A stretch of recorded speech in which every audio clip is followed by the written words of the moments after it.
What if the universe you love is actually the scariest one? We find comfort in stories, in the heroes who triumph and the worlds they save. But what about the stories that offer no such solace? The tales that whisper of a darkness so profound, it stains the very fabric of existence. These are not merely stories of monsters or villains, they are chronicles of entire realities built on foundations of despair, suffering, and a chilling cosmic indifference. Tonight, we journey beyond the veil of comforting fiction. We will not be visiting lands of magic and wonder, but rather, the bleakest landscapes the human imagination has ever conceived. We will explore universes where hope is a forgotten language, where the very laws of physics conspire against life, and where the greatest horror is not what might kill you, but the dawning realization of your own utter insignificance in the grand, terrible scheme of things.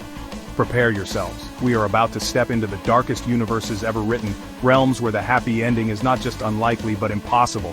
These are the worlds designed to break you, to challenge your perception of what constitutes a nightmare. We will confront the cold death of stars, the iron fist of absolute control, and the gibbering madness that lies just beyond our perception. This is not a journey for the faint of heart. This is a deep dive into fiction's most terrifying creations.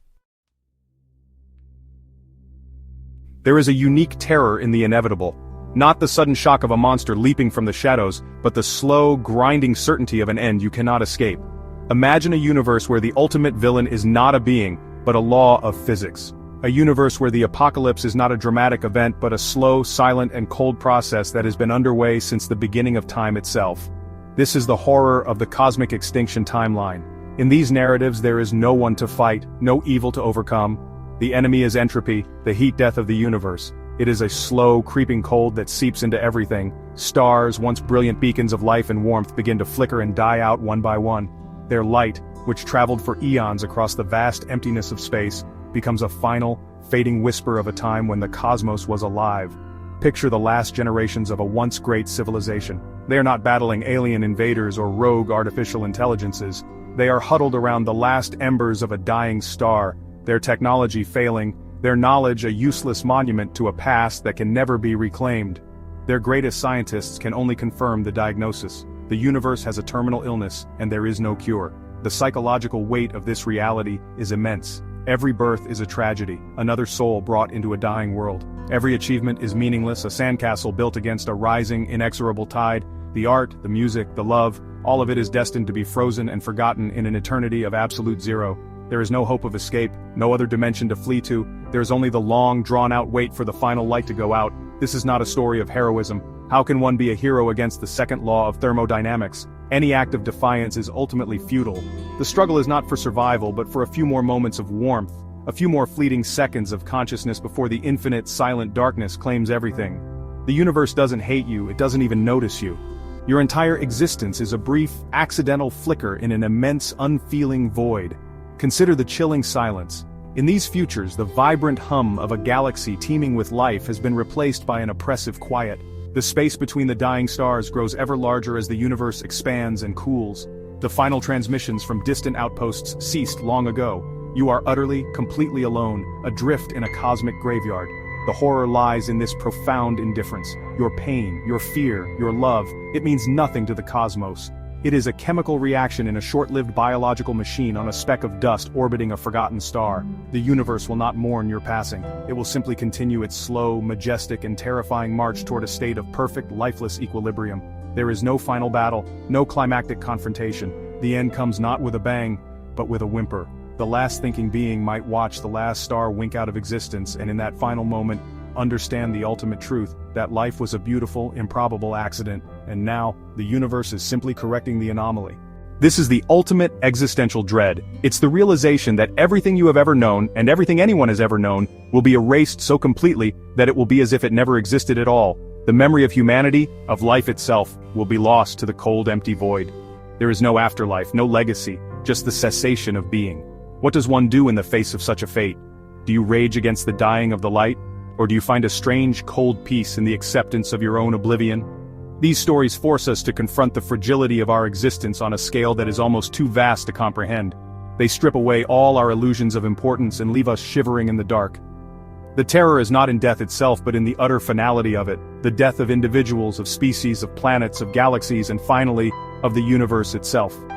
It's a cascading series of extinctions, each one more profound than the last, until nothing remains but cold, dark, and silence. The cosmic extinction timeline is a mirror reflecting our deepest fears about meaninglessness.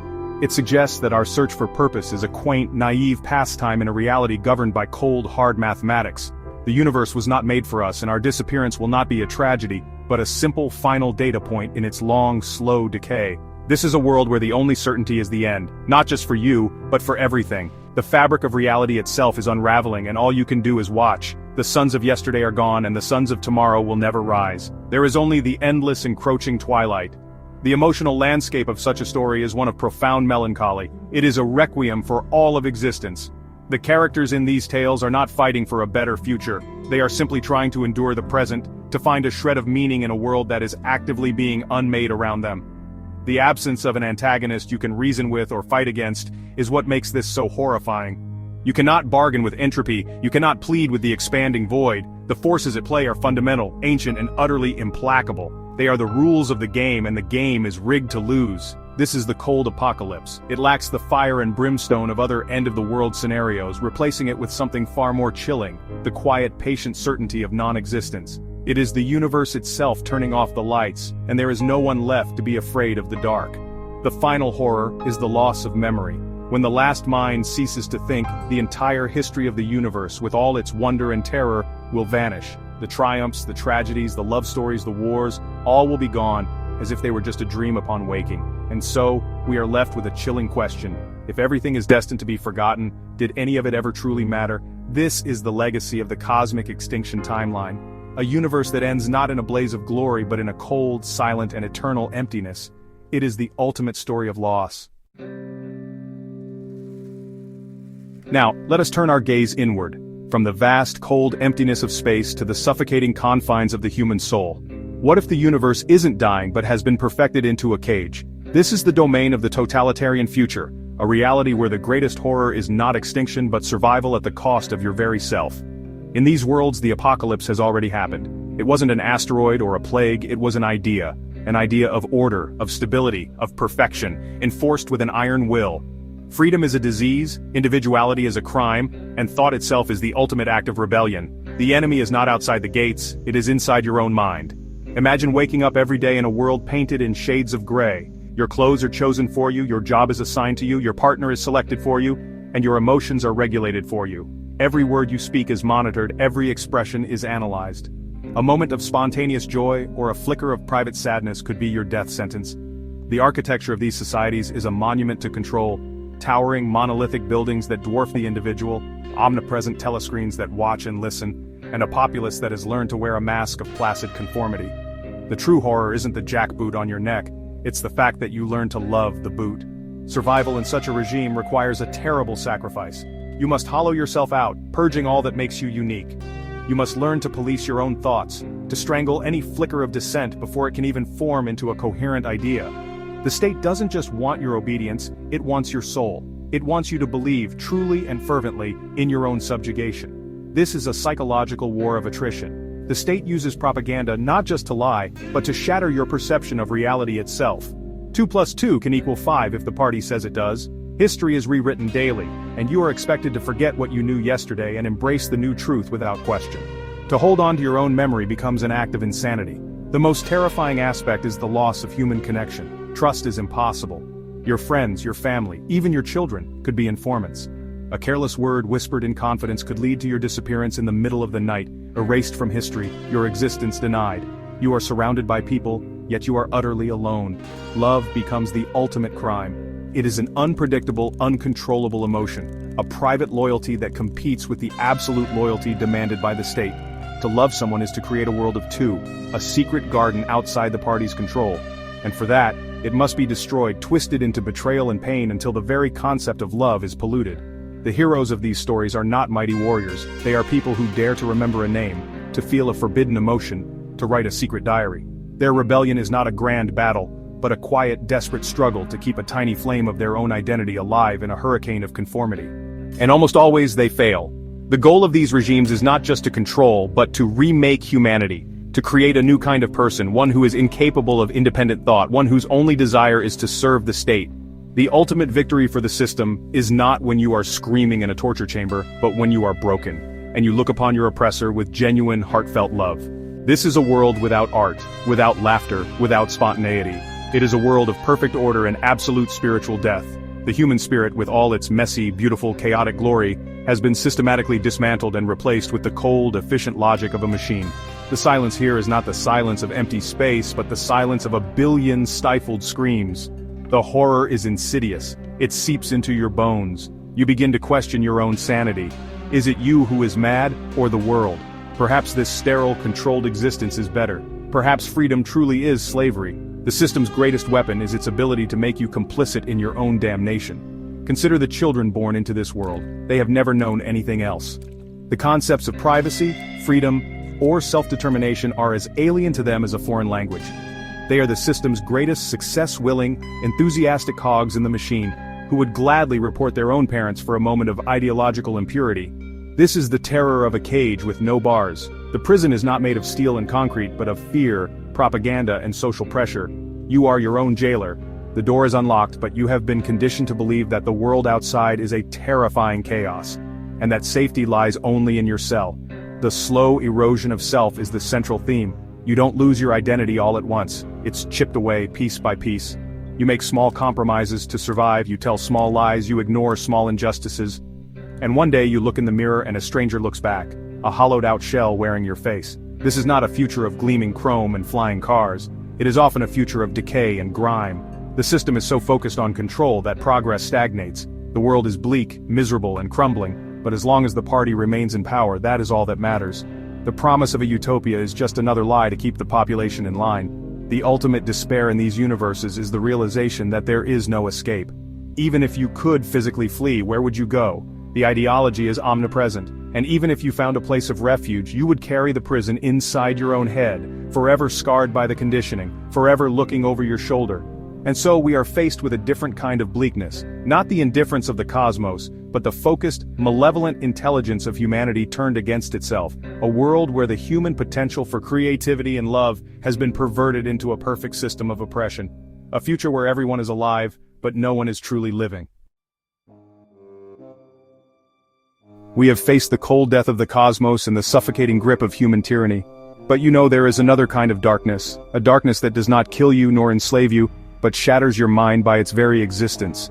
We now venture into the Lovecraftian realms where the greatest horror is knowledge, and humanity is but a fleeting mote of dust in a cosmos teeming with incomprehensible things. In these universes, the laws of physics as we know them are a thin, fragile veneer. Beneath this comforting illusion lies a chaotic, alien reality, governed by beings so ancient and powerful that honestly we are less than insects to them. They are not evil in a way we can understand, they are simply other, and a glimpse of their true nature is enough to drive a person irrevocably insane. The horror here is existential. It is the slow, dawning realization of our own cosmic insignificance. We believe we are the pinnacle of creation, masters of our world. Lovecraftian fiction laughs at this hubris. It tells us that our planet and our species are a cosmic accident, a temporary colony of mold on a forgotten rock, and that the true landlords of reality are about to return. Imagine an archaeologist unearthing a city of non-Euclidean geometry, with angles and dimensions that make the mind ache. Or an astronomer who points his telescope at a patch of empty space, and sees something looking back. The terror is not in what these things will do to you, but in what their mere existence does to your understanding of everything. These are tales of forbidden knowledge. The heroes are often scholars, scientists, and antiquarians, driven by a thirst for understanding. They delve into ancient blasphemous texts like the Necronomicon, seeking answers. But the answers they find are not enlightening. They are soul-destroying. They learn that humanity is not the protagonist of the story, but a brief comical footnote in a tale of alien gods and eons-long wars. The monsters of these realms are not simple beasts to be fought with guns or swords. They are beings like Cthulhu, sleeping in his sunken city, whose dreams infect the minds of sensitive humans. They are formless, gibbering entities from the spaces between the stars, whose very presence warps reality. How do you fight a color? How do you kill an idea? The central theme is the fragility of the human mind. Our sanity is a delicate construct built upon the assumption that the world makes sense. Lovecraftian horror systematically dismantles that assumption. The protagonists who come face to face with the truth do not rally humanity to fight back. They are left babbling in asylums, their minds shattered by a truth they were not meant to know. This is a universe that is actively hostile to consciousness and reason. The cosmos is not empty and indifferent, it is full, and what fills it is a chaotic, mindless, and malignant force. At the center of it all is the blind, idiot god, Azathoth, bubbling and blaspheming at the heart of chaos, to whose mindless piping the universe dances. There is no divine plan. There is only cosmic madness. The horror is often atmospheric and subtle. It's the sound of scratching from behind the wall that isn't made by rats. It's the strange fish-like smell in a decaying seaside town. It's the way the villagers whisper about the old family on the hill who never seem to age.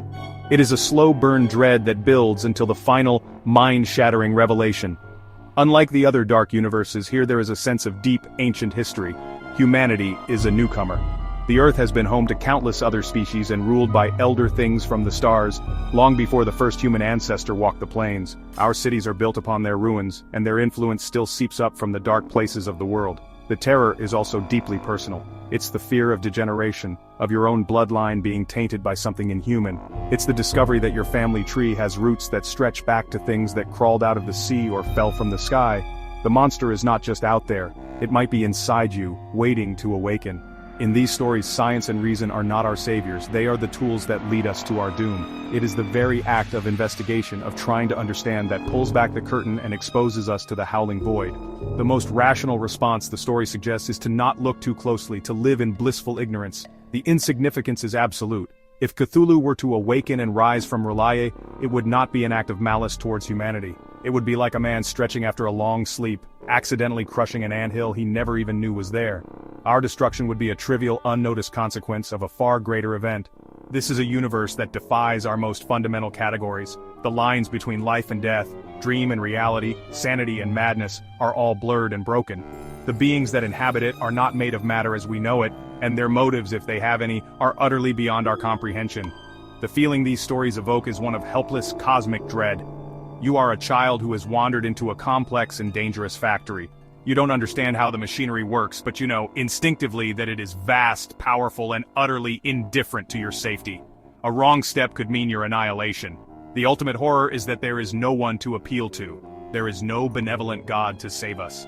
The most powerful beings in the universe are either mindless, malevolent, or so alien that our prayers are as meaningless as the chirping of a cricket. We are alone and out of our depth in a universe that is fundamentally not for us. And so the Lovecraftian realm presents a unique form of despair. It is not the despair of a slow, cold end, or the despair of a boot on your neck. It is the despair of a mind staring into an abyss of infinite chaos and realizing that the abyss is staring back.